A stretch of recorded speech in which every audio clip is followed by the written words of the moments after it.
Assalamualaikum warahmatullahi wabarakatuh. Nama saya Fardi Hidayatullah dengan NIM 18 19 10 20 10 44 dari kelas praktikum mesin-mesin listrik B.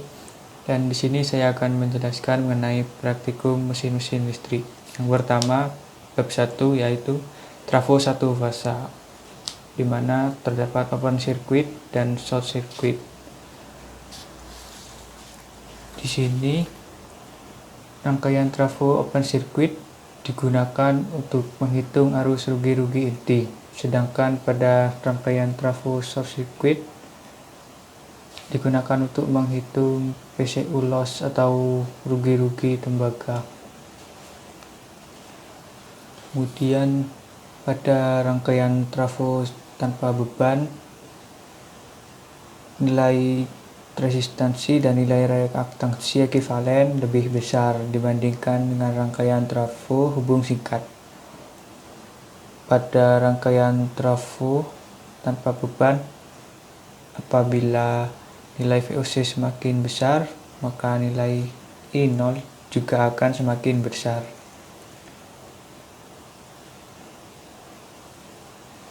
Kemudian pada rangkaian trafo hubung singkat, apabila nilai VSC semakin besar, maka dayanya juga akan semakin besar.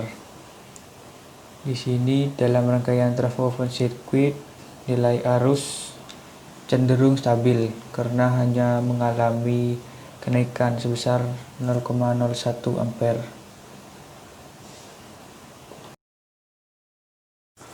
Pada bab 2 sendiri, yaitu trafo satu fasa atau load test. Untuk uji pembebanan load test ini, beban ditempatkan pada sisi tegangan tinggi dan sumbernya ditempatkan pada sisi tegangan rendah. Dari data tersebut dapat disimpulkan bahwa nilai nominal beban berpengaruh pada nilai tegangan. Apabila nilai daya nominal beban semakin besar, maka nilai tegangannya semakin kecil, dan juga nilai arus, regulasi tegangan, dan rugi-rugi tembaga juga akan semakin besar. Dapat dilihat pada tabel 2.1 ini. Dan pada tabel 2.2 perhitungan PCU loss. Nilai arus pada jenis beban 2 lebih besar nilainya dibandingkan dengan nilai arus pada jenis beban 1. Karena jenis beban 2 menggunakan beban induktif yang memiliki ciri khas induktor, yakni dapat menyimpan arus listrik. Kemudian pada nilai efisiensi trafo yang digunakan sebesar 99,99%, di mana semakin besar nilai efisiensi dari satu trafo, maka daya yang terpakai dari suatu trafo akan semakin besar dan rugi total yang ada pada trafo itu semakin kecil. Pada bab 3 ini menjelaskan tentang polaritas trafo, di mana terdapat dua macam, yaitu subtractive polarity atau pengurangan dan additive polarity atau penambahan. Pada pengujian polaritas trafo tunggal, trafo yang digunakan memiliki polaritas subtraktif karena nilai V1-nya lebih besar daripada nilai V3, dan pada terminal B1 sama dengan X1, V2 sama dengan X2. Kemudian pada pengujian polaritas trafo tunggal ini, nilai V1 lebih besar daripada nilai V2-nya. Karena pada V1 mengukur sisi tegangan primer atau pada sisi high voltage, sedangkan pada nilai V2-nya mengukur sisi tegangan sekunder atau pada sisi low voltage. Untuk pengujian polaritas trafo identik, trafo yang digunakan memiliki polaritas subtraktif karena hasil pengukurannya V3 sama dengan V1 ditambah V2, maka trafo yang digunakan sama dengan trafo referensi polaritasnya atau subtraktif. Pada bab 4 ini membahas mengenai kerja paralel trafo satu fasa, di mana terdapat beberapa syarat yang harus dipenuhi, yaitu perbandingan tegangan. Rating trafo harus sama. Jika tidak, maka akan terjadi arus sirkulasi. Kemudian yang kedua, polaritas trafo. Sebaiknya menggunakan polaritas yang sama. Untuk yang nomor 3, impedansi per unit harus sama. Yang keempat, frekuensi harus sama. Kemudian yang terakhir, rasio reaktansi dan resistansi ekuivalen harus sama. Dari data yang telah didapatkan, maka dapat dianalisis bahwa makin besar beban yang digunakan, maka nilai arus A1, A2, dan nilai arus daya, Kospi, power analyzer, dan juga akan semakin besar.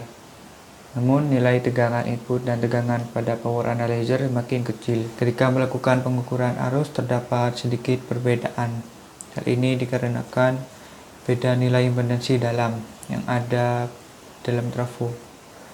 Kemudian semakin besar nilai impedansi, maka arus yang terukur akan semakin kecil ketika melakukan pengukuran sebelum berbeban. Pada praktikum bab 5 kali ini membahas tentang pengujian mesin DC. Mesin DC bisa dikatakan mesin sinkron, yang artinya generator bisa menjadi rotor ataupun sebaliknya. Tergantung pula konfigurasi yang diatur. Mesin DC memiliki dua jenis komponen, yaitu kumparan jangkar dan kumparan medan. Kumparan-kumparan tersebut terbuat dari tembaga yang memiliki nilai resistansi sehingga terjadi rugi-rugi daya pada saat dialiri arus listrik. Rangkaian mesin DC shunt memiliki daya lebih besar dibandingkan rangkaian mesin DC seri saat uji tanpa beban. Hal ini disebabkan resistansi kumparan pada rangkaian DC shunt lebih besar daripada rangkaian DC seri. Kemudian semakin besar bebannya, maka nilai tegangan V1 dan V2 semakin kecil.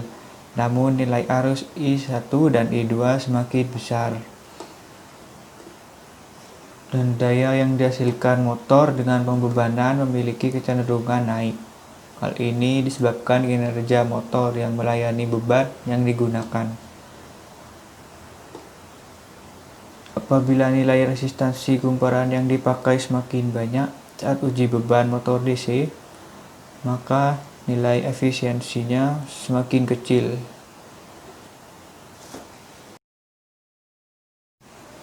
Pada bab 6 ini membahas tentang metode starting start delta untuk motor induksi 3 fasa. Rangkaian start delta sendiri merupakan rangkaian yang sering dipakai dalam mengoperasikan sebuah motor dengan 3 fasa. Karena pada rangkaian ini mampu menyuplai daya listrik yang cukup besar. Start delta biasanya menggunakan komponen timer.